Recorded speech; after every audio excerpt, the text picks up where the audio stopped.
Hit it, Phil. Can it be the breeze that fills the trees with rare and magic perfume? Oh, no, it isn't the breeze, it's Jackson time. La, da, da, da. Well, hello again. This is Buck Benny speaking. I'm joined with Kathy Fuller-Seeley, John Henderson, and we're presenting one of these unique oddities that exists in the world of Jack Benny. This is a program, from what I've been reading about it and things, it sounds like it was created in 1950, right around the time of his television series. And then it wasn't shown on TV or anything. It was like passed around to, like, churches would show it and things as I assume a 16 millimeter film or something. And it was presented that way. And then in, I think, 52-ish, it got its first showing on television, and then they showed it a few times on television. Probably my guess would be when they had a hole in their schedule and were like, we need to put something in here, so let's throw this in here. It's a unique piece of history, and we'll just start talking about it and see where we go from there. So I will say, probably as you're watching this as a Benny fan, it might be like one of the most jarring things you'd watch. It just seems out of character and out of what we're used to seeing Jack. It's just different. So, but we'll go from there. John, what were your takes on this? Had you seen it before, and what were your thoughts on it? I had not seen it before. It was not the funniest episode of Jack Benny that I've ever seen. No, it was really strange, and I didn't know going into it what it was. Well, I guess we need to talk about its title first. I mean, I don't hear. It's called "We Can Change the World," I think. You can change the world, yeah. Yeah. And I thought, I mean, the opening title is interesting. It must be the billing in order of appearance, because it starts with Rochester on top. But it's not a comedy. They throw a couple of jokes in there. They're not even that funny. I feel like they really could have, made this a lot more entertaining, even if they wanted to get a message across. And you got Jack Benny in there, but what are you going to do? This had a very specific purpose. Yes. And it seemed like the purpose was, in a sense, to combat against communist influence in the United States, right? You got the Red Scare going on, and history has sort of said that, McCarthyism and blacklisting, they were doing all these things and cringing on people's freedoms and things, which, I agree with, was a terrible thing. But at the same time, there were actual communists, members of the Communist Party, who were seeking positions of influence in the United States. And there's a great old radio show, I Was a Communist for the FBI, which was the experience of Matt Svetich. That's, I think, a fake name, but he's undercover with the communists. So that's a great old radio show. Right. This is the same time period. And I do like that the approach that this film presents is, rather than trying to fight the communists, instead do what they're doing and have good people, find those positions of influence. And that's sort of the point of the film. It's, hey, if you're a good person, if you're a Christian and you believe that, people, even if you're not a Christian, although we're mainly aiming at Roman Catholics, but even if you're, a good American with American values, become a teacher or a mayor or a scriptwriter or whatever, and then that will help us fight the communist influence. Right. And then I think at the same time, it was all these performers jumping on this ship that was your way of saying, hey, don't investigate me. I'm on board with, I'm on the right side of history here or whatever. And so, and you can't, folks will look at this, and I even saw on YouTube, where of course the discussion's interesting at on this video. But for me, it's always, I don't like judging things from the past, like with my current sensibilities and everything. I have to go, what if I was there? I mean, it's just, in our country, I mean, John's Canadian and things, but in our country, we've got a lot going on right now that people are saying, oh, the other side is terrible and the other side is terrible. And oh my gosh, this is, this election, this is right before the election. We're going to have election next week. And so a lot of us are loving the fact that all the voting things that I don't even know if there are television shows anymore. I think it's just one voting advertisement. There's no show. But anyway, yeah, it'll be nice to have those gone and out of the way. I mean, they're battling so hard, and I just don't know if anybody is left that hasn't made their decision of what they're doing. But having said all that, when I look at this history, I go, if I was there, if I was living within that, and I'm surprised people knew kind of at that time. These people in this video kind of knew, well, we better establish something here, because if we get accused of being a communist, some folks were blacklisted up until from like, if you said you were a communist in 1950 and you were a writer of movies, whatever. I mean, think of what is it, Trumbo or whatever it was, right? Trumbo. Yeah, that all of a sudden you're going to have 15 years of your productive creative life that you're not going to get anything done. That everybody's going to reject everything you do, and no one's going to accept any of it. And then maybe in 1965, 67, all of a sudden they'll start paying attention to you again, or forgiving you, or moving on, or whatever. But that's a long time. If Jack, I'm kind of glad Jack was on this show, if that's helped him, right? Because if Jack would have been accused of being a communist, his whole television show probably wouldn't have existed, because they wouldn't have done anything till after you'd have maybe his specials, if that, but he would have been out of the public eye for 15 years, and he's an old guy. I think he would have been done. So jumping on here, it's strange to see a Jewish person on this whole thing that is focused on Christianity and focused on Catholics and all of that. But anyway, Kathy, what are your thoughts? Well, I thought the little thing was fascinating, especially if we put it into the context of all these Orson Welles commentaries from just a little bit, the couple of years before. And we've been talking about Orson Welles sort of being really specific to the ending of World War II and the fears about that fascism isn't dead, and that, that's and what's going to happen to the country. I thought it was really interesting that Keller is really pushing back against Hitler. Here, Hitler wasn't a communist, but so he's pushing back against Hitler and Karl Marx. Instead of, I don't think he ever says Russians. So it's kind of a little bit of a mixed message. But I thought in part his propaganda was gentle and aiming for interracial cooperation. He's, Eddie Anderson is playing, is the first person scene. And a couple of the examples. And like you said, the first person in the credits, that's pretty cool. Yeah. Yeah. So, and he's talking about interracial cooperation and this sort of gentle thing about good people going into jobs, how many schools are closed and how many, good teachers are needed.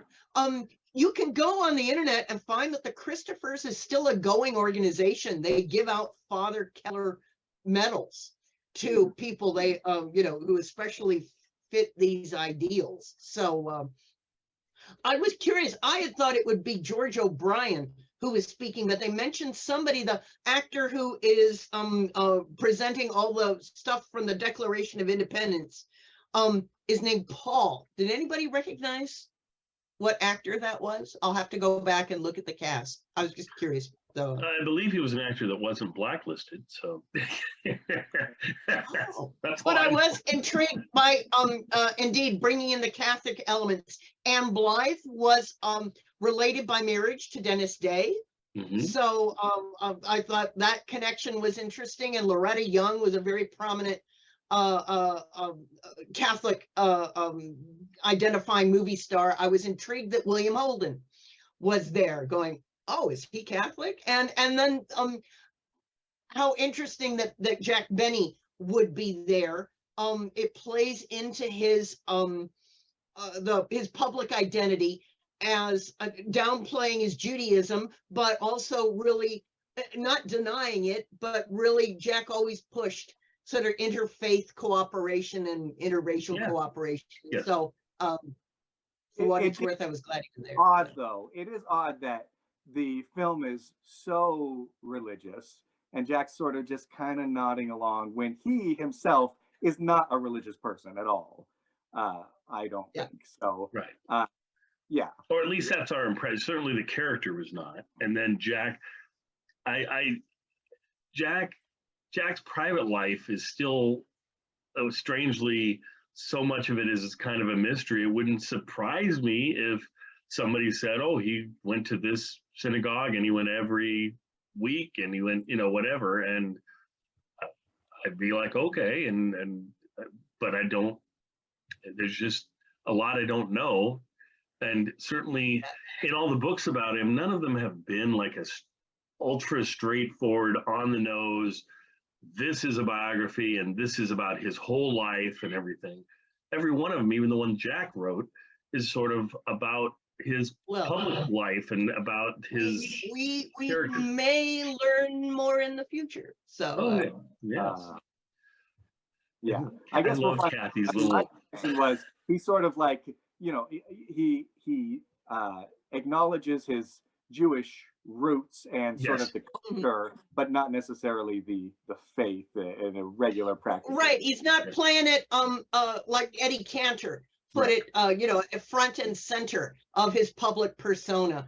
Jack was quietly supportive of Jewish charities and things like that. And as I said, I think it's possible we'll learn a bit more about his private feelings, but I think he was not super observant, let's just say. So I sure hope that's going to happen, Kathy. That would be really nice. Yeah, it would be really nice. But we shall see. There's a lot of people involved, I know. So And I should clarify, I live in Canada, but I am an American, and I'm certainly not a red.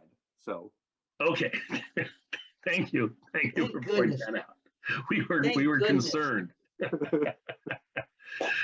Anyway, with that, we'll let you enjoy this. It's different. I think to me it's a worthwhile watch just for the historic piece of it, and then seeing Jack's involvement in it. And it's always kind of it's not like John says. There's not much humor that lands in it, but it has this inadvertent comedy that comes about it in its earnestness and things that sometimes is interesting, or the I've been thinking about this. What do you think? And then they toss it off to the, what is he, Reverend? I don't, whatever he is. Father, yeah. And then he runs with it for 20 minutes, and then they'll come back to the group, and the group will be like, what about this? Oh, okay. And boom, and then he runs again. So it's just setting him up to do his home runs. It's the softball pitches to him that they're supposed to do, of course. So yeah, it's entertaining enough. And it's one of these that I was like, okay, well, I felt bad. I was like, oh, I should have aired this a few weeks ago when it was when we were going through 1950 or something. But then I thought, actually, the way this thing was made and released, anytime from 50 to 52 is about right. So I figure its timeline kind of falls within where we're at it right now with the shows anyway, so it's okay.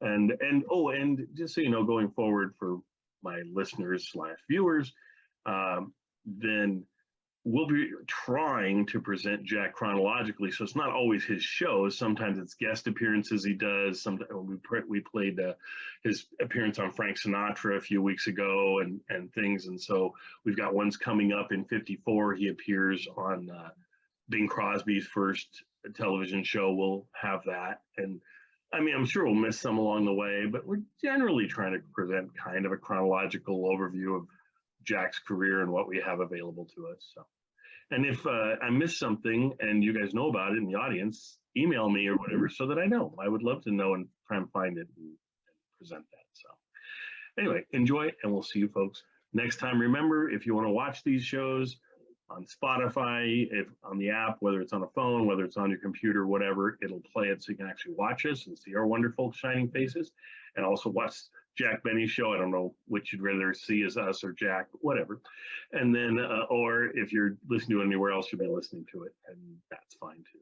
So, and I really, this one, I guess, if I was to say, listening to it as kind of a radio show you're just hearing, probably would be fine. I don't think there's anything visual that it's a bunch of talking, so it's all good. And we'll see you folks next time.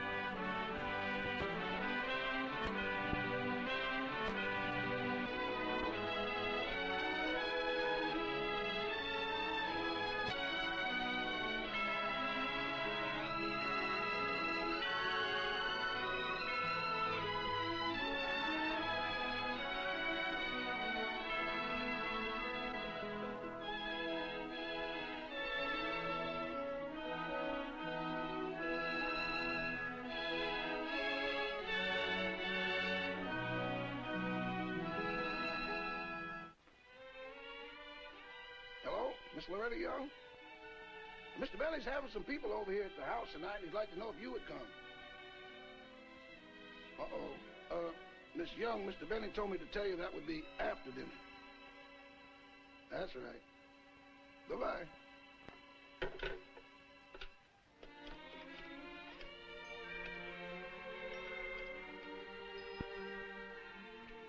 Hello, Miss Irene Dunn? This is Rochester over at Mr. Benny's house. He'd like to know if you could come over tonight. He told me to be sure to tell you that that's... Oh, that's right. I forgot. You've been here before. Goodbye. Cigarette, anyone? Thanks, Paul. There aren't any. Oh, that's our Jack. Mm-hmm. Here you are, Bill. Thank you. Well, hello, everybody. Oh, Glad you could hello. come. Everybody comfortable? Yes, sure. Good, good. Cigarette, Jake? Oh, thank you.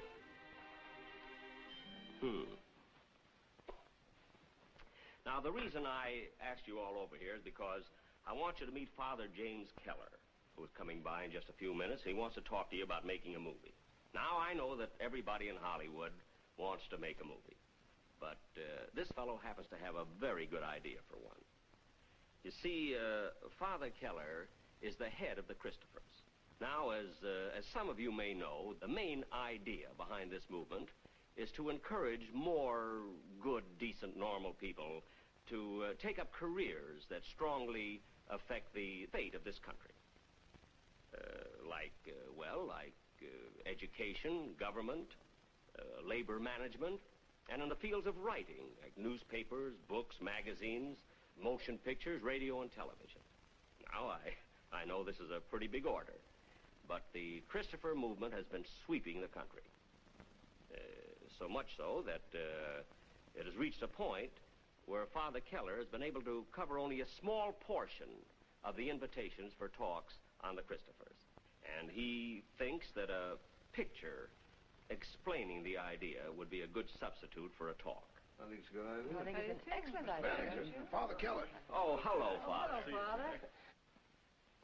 I suppose Jack told you that the chief purpose of the Christophers is to get more people of high purpose into the vital fields that affect, for better or for worse, the lives of the majority of mankind. The fields of teaching, government, writing, labor, social service, and library work. And Jack mentioned that we were interested in one picture. As a matter of fact, I'd be interested in lots of pictures on the Christopher idea, because I don't know of any medium in which we could reach the millions of people more effectively through the motion pictures. Anne, you seem to have a question. Well, you know, I suppose it is a good thing to get into one of those fields, but, Father, it's not quite so easy for young people to get any kind of job these days. Well, that's just the point, Anne. As long as it is difficult, why not try for a job that counts? Instead of just taking something where you're filling in time between 9 and 5, why not get a job where you're doing something, a job with a purpose? Oh, a job with a purpose, so you can whistle while you work. Yes, very good, Anne. That's the way to put it. Whistle while you work. But it's really much more than that, too. I'm convinced we're on the brink of the greatest peace the world has ever seen, or the worst disaster. You make it sound like a matter of life and death, Father. But, Bill, I really feel it is. Here we are in the greatest country in the world, about the only country left intact. And whether we like it or not, I'm afraid, as America goes, so goes the world. Why, Father, that's a frightening thought. Yes, Loretta, but a glorious challenge. It's a wonderful time to be alive. Just think, a little handful of people can change the whole course of history. Well, maybe more than a handful. I mean, just that, a handful. 1% is nothing more than a handful. And just think what that 1% has been doing to mess up the world. And they get in the fields that count. That's right. You never see any of those, pardon me, Father, chaps out at the ball game selling hot dogs. No, you don't. You're right you are, Paul. They're in there pitching. Call them what you like, they have one thing in common. They hate the basic truth on which our nation is founded, that every human being is a child of God, that he gets his rights from God, and that the purpose of state is to protect those God-given rights. They, every one of them, get into fields where they can eliminate that truth. So the purpose of the Christopher movement is to spark enough people to get them into the same fields and work as hard to build as they do to destroy. Yes, Bill, that's just it.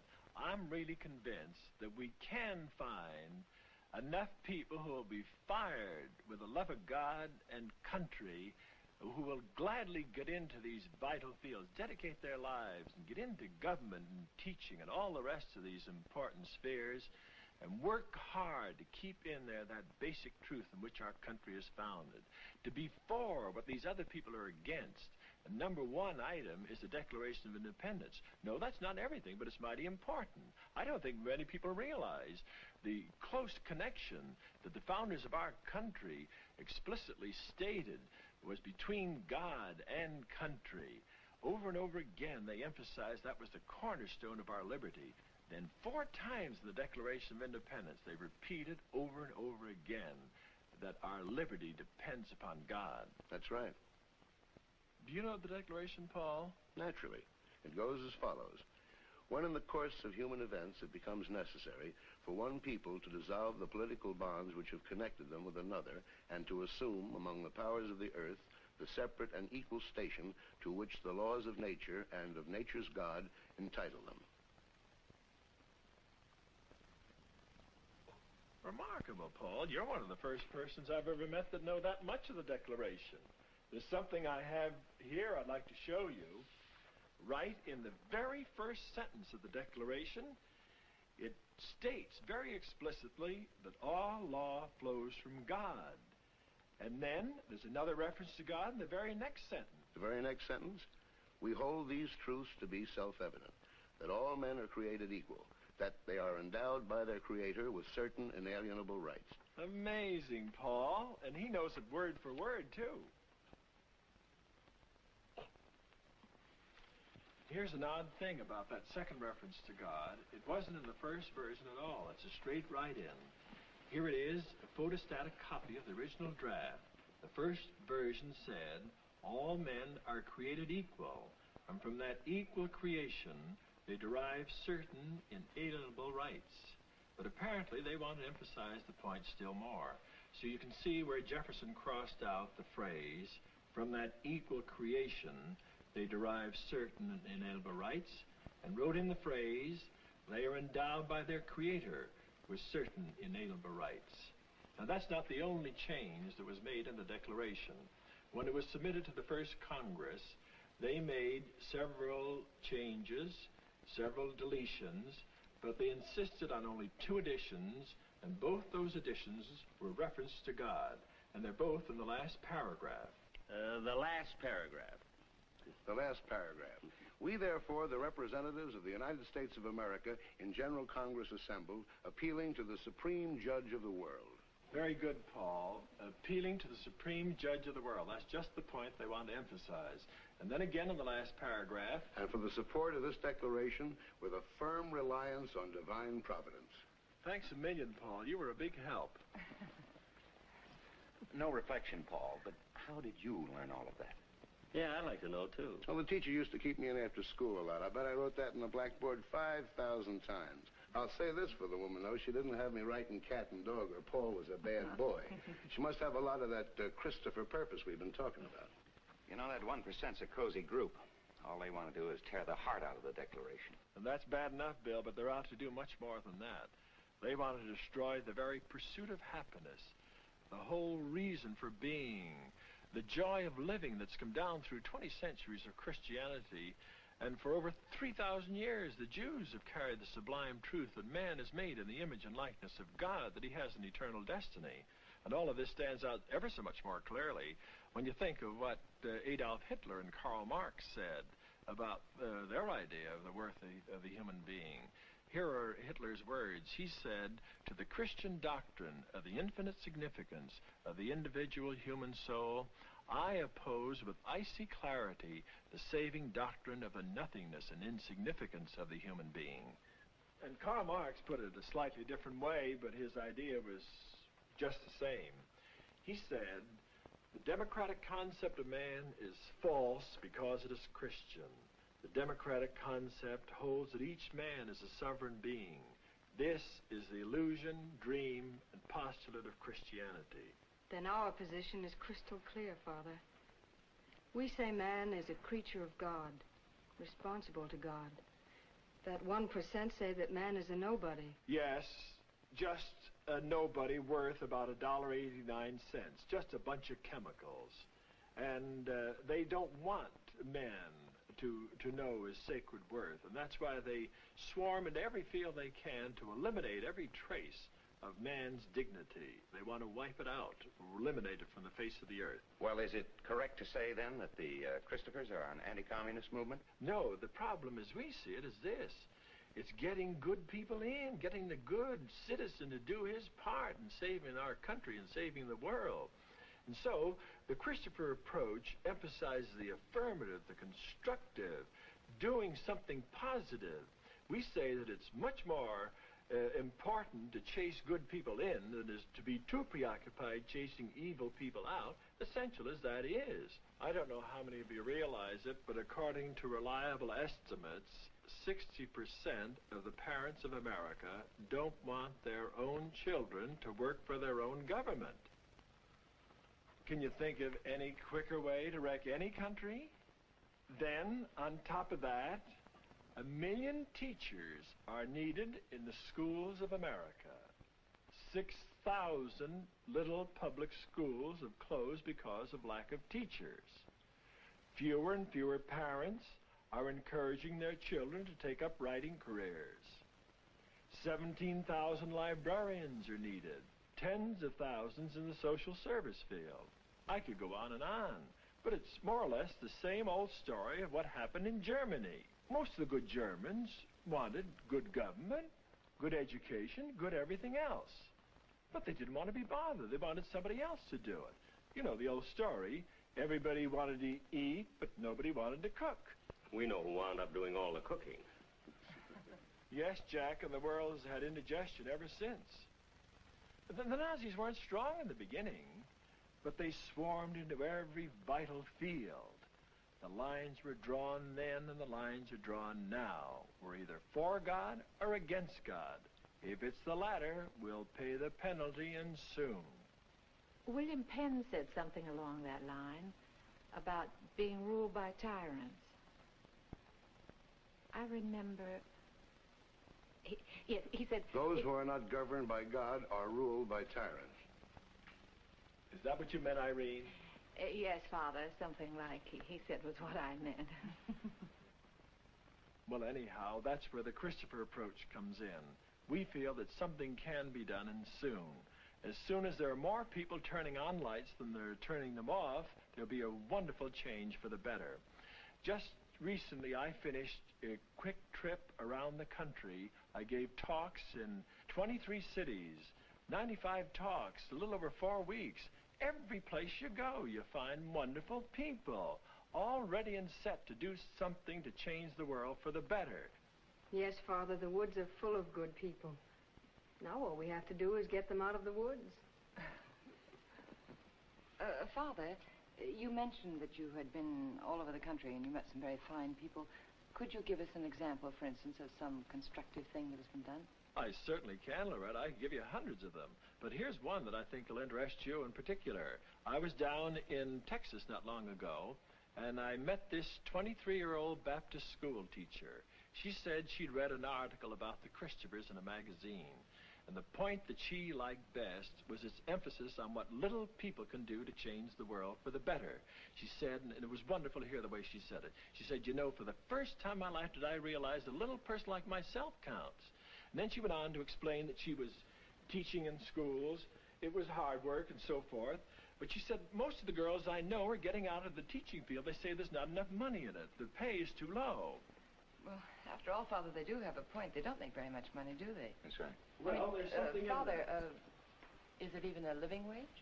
Well, I think for most it is, Loretta. It's a living wage, but for many not. And that's part of our job, to get a better wage for them, too. But this girl had a very fine solution for the present. She said she was going to stay in there teaching. And moreover, and this was the important point, she said, I'm going to become a committee of one and get as many girls as I can to get in the teaching field. It was wonderful to hear her enthusiasm. And then she said, I got my first recruit yesterday. Father, tell them one about the young fellow in the gas station. Oh, yes, there's a nice point to that story, Jack. This young Negro student was working his way through college, trying to support his family. He had a job at a filling station. A little bit of prejudice developed, and about 10 or 12 people stopped buying gasoline. The man, or the owner of the station, was quite worried. It was only a small business that he had, and he felt that he had let the man go. Word got around, and this little housewife heard about it, and she felt she should do something. She'd caught this Christopher idea. She should reach out to the world, and here was a specific opportunity. So in a very nice way, she walked down to the station and asked if there was anything she could do. And this man was so surprised. He said, well, you're the first one that's offered to do anything. Everybody's complaining. Nobody's doing anything. But she said, how many customers would you lose if you kept him? We said, I don't know, about 20 maybe. She said, if I go out and get you 20 new customers, will you keep them? He said, I certainly will. She went out and got 25 new customers. One of the big magazines picked up the story and carried it to at least 15 million readers. I dare say that maybe 1 million people have done things through her example. She wanted to reach the world. Well, she did reach the world. Father, I read a story in Reader's Digest about that Russian school teacher, Madame Kosenkina, wasn't that her name? Now, wasn't that in some way connected with the Christophers? I think that's an ideal story to illustrate what one little person can do. Some time ago, I talked with a young couple who live on a farm in Connecticut about the Christopher idea. This young couple have a wonderful farm, 6 children, and 64 cows. And when I talked about the Christophers to this lady, she said, listen, we got enough to do right here. And furthermore, we're buried off here in the middle of Connecticut. And I said to her, I said, well, I don't care whether you're buried in the middle of Alaska. You can still do something to help the world. The world needs people like you. Well, I thought I'd hear nothing about it. 6 months later, she was sitting at breakfast with her husband and read in the morning paper about this Madame Kosenkina, the Russian school teacher who'd been taken a prisoner. I imagine 100 million people read about it and said, isn't that too bad? And then turned to the want ads or something like that. You know the old story. She turned to her husband. She says, Dan, we can't allow a thing like this to happen in our country. Let's do something about it. He said, fine, I'm with you. Her brother, a young lawyer, came up from New York for a quiet weekend. No sooner does he get in the house than Louise goes right at him. She says, Peter, we must do something to help that poor school teacher. He wants to get out of it. He says, forget it. After all, it's not our business. And she turns to him. She says, it isn't our business? If it isn't our business, whose business is it? Well, he was sparked. He went right through with it. He got a group in New York to help him obtain a subpoena. He carried it himself over to the Russian consulate. He stood across the street wondering how he would ever get in the hands of the Russian consul general. He was standing there hoping and praying for something to happen. Something did happen. Up drove the Russian consul general, steps out of his car, hurries up to the front door, and fortunately left his key inside. And he rang the bell. Meanwhile, Pete saw what was happening. He rushes across the street And it was quite a job, but he got the subpoena in the hands of the Russian Consul General. Well, everything began to happen. The word of this went all over the world by radio. And by a strange course of events, it went right into the room on the 3rd floor of the Russian consulate, where there had been radio left by accident, and here, seated, a prisoner, was this Russian school teacher. She told us afterwards that when she heard her name over the radio, when she looked out and saw hundreds of people milling around outside, she came to just one conclusion. Somebody in America was fighting for her. She didn't know who it was. But it thrilled her so much, she just wanted to jump into America. But how could she do that? She went to the window, and as she looked out, here she was on the 3rd floor. But that wouldn't stop her. Nothing was going to stop her if she could just save her life. Anything. She saw a wire stretched across the courtyard. She felt if she could only hit that, it might break her fall and save her. She jumped. She nearly tore off her hand. But it broke her fall, and she was very seriously injured. It took her months to recover. But when she did recover, she had only one request, and that was to see the one person who had thought out into the world to help a little person like her. Oh, Father, that's a marvelous story, and that's what the Christophers can do, huh? I could tell you thousands of stories like these. Each one emphasizes over and over again the big things that little people can do. I'm convinced that God will bless any old fool who will try. I don't think he'll bless the smartest person in the world who says it can't be done. You know, our forefathers left us a wonderful pattern, a heritage we should cherish. Each one of us can play a part in preserving it. Yes, you and you and you and everybody else can do something to change the world for the better. Father, you have a customer. You can count on me too, Father. I'm in. I think I can speak for everybody. Why not? You've been doing it all evening.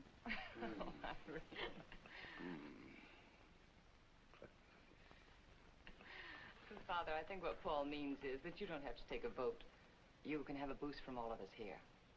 Because I really believe that everybody here is thrilled with the idea that all over the country are simple enough and wise enough to know that if you don't belong to the human family, you don't belong to anything. Well, in other words, if you don't stand for something, you fall for anything. That's right, Loretta. Very true. Oh, here's a telegram, Father Keller. Oh, Rochester, thank you. Would you mind holding this, please? Not at all.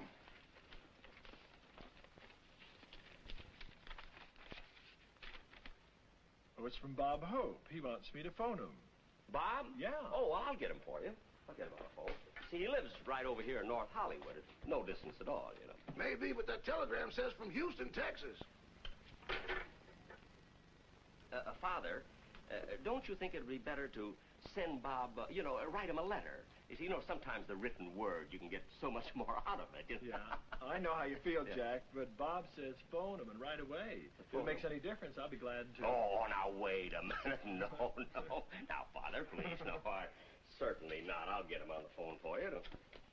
Yeah. What's the number? Jackson 4219. Houston, Texas. I know about Houston. I know it. Oh, operator, I'd like to get Mr. Bob Hope, please, in Houston, Texas. Yeah, the number is Jackson 4219. Gee, Jack, I hate to put you to this expense. Oh, listen, Father, let me explain something to you. Believe me, on the radio, I'm supposed to be a real cheap, stingy character, you see, but that's only to get laughs, that's all right. You have to get laughs, but don't confuse that with the real me, because in real life, I'm not like that at all, I'm certainly not.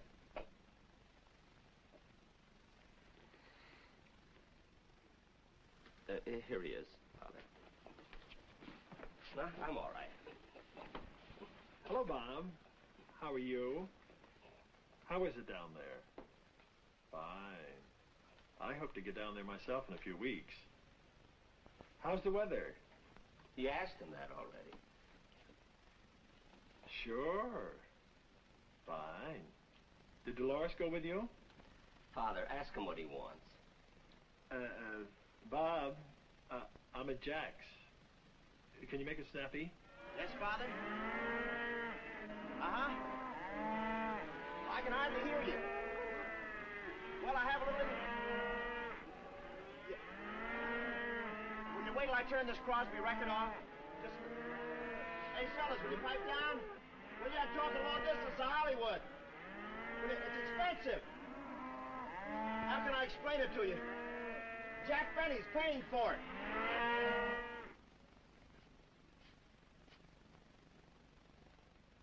Father, I just saw a miracle. Must be radio fans. Hey, Father, I'm sorry I wasn't at Jack Benny's house for the meeting. But I just want you to know I'm behind this project for the Christophers. Well, it seems like a good idea to me, getting the people back to the basic idea behind the Declaration of Independence. Yeah, you couldn't push a better product. Seems to me you don't hear much anymore about the Declaration. All you hear about is the Constitution and the Bill of Rights. But let's not forget for a moment that they don't add up to much if you pass up the Declaration. Yeah, and I'm sure there's a lot of folks here in Texas will be behind you. It's just their dish. Good luck, Father. Thanks a lot. I'll be seeing you. Bye-bye. Jack, I can't begin to thank you for this. It's marvelous. Don't thank me, Father. I want to thank you for the chance to help out on an idea as important as this. And of all the things you mentioned, the one that stands out in my mind is the part about the Declaration of Independence. Jack, it stood out in somebody else's mind, too. I wanted to tell the rest about it, but I didn't dare take any more of their time. I have a copy here of Lincoln's lost speech. If I may, I'd leave it with you. Notice his magnificent language. Just read a bit of that. 1858. This was their lofty and wise and noble understanding of the justice of the Creator to his creatures, to the whole great family of man. In their enlightened belief, nothing stamped with the divine image and likeness was sent into the world to be trodden on and degraded and embruted by its fellows. Now, my countrymen, if you have been taught doctrines which conflict with the great landmarks of the Declaration of Independence, if you have listened to suggestions which would take from its grandeur and mutilate the symmetry of its proportions, if you have been inclined to believe that all men are not created equal in those inalienable rights enumerated by our Charter of Liberty, let me entreat you to come back. Return to the fountains whose waters spring close by the blood of the Revolution. Think nothing of me. Take no thought for the political fate of any man whomsoever, but come back to the truths that are in the Declaration of Independence. Do not destroy the immortal emblem of humanity, the Declaration of Independence. God bless you, Jack. God bless you for Rochester. Thank you.